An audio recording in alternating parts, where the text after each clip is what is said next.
So what motivates me personally to be here right now, working for Windhorse Evolution in customer service? I don't think it's one thing. I mean, it is very important to me that what I'm doing has got an ethical basis.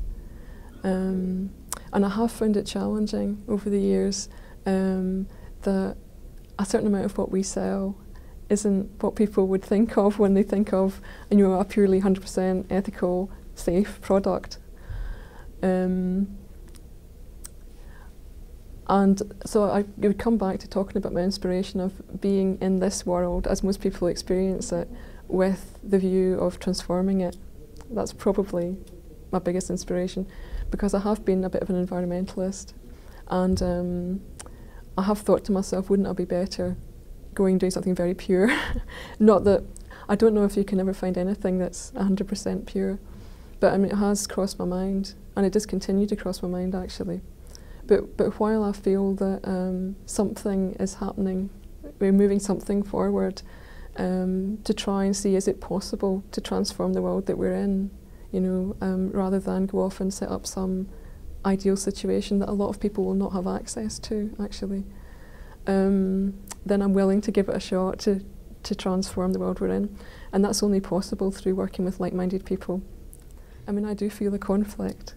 I feel a conflict between the actual, what we actually sell, and that we are a business. I mean, many people who take on a spiritual practice choose to become alternative therapists or doctors, and I mean, you can see that that's a very clear, pure, direct approach.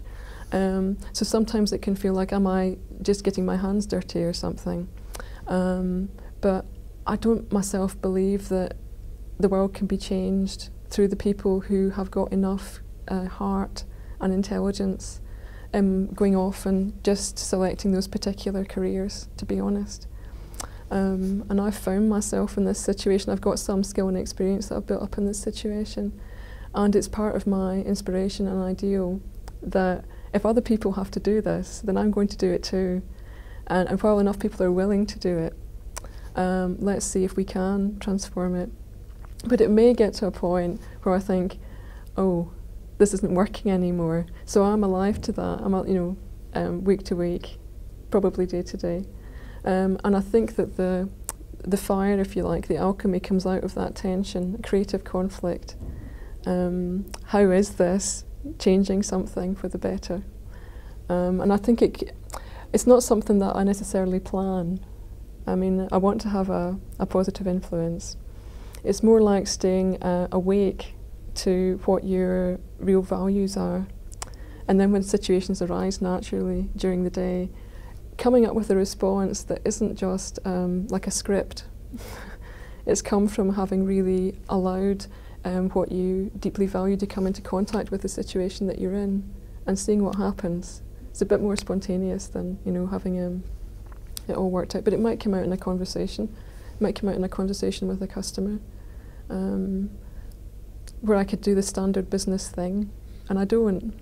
But neither do I forget that I'm part of a business that needs to make money. So it's how do you bring those things together? You want to give a human response, but at the same time it is a business. So it's allowing those values and experience to inform that communication, make it something more.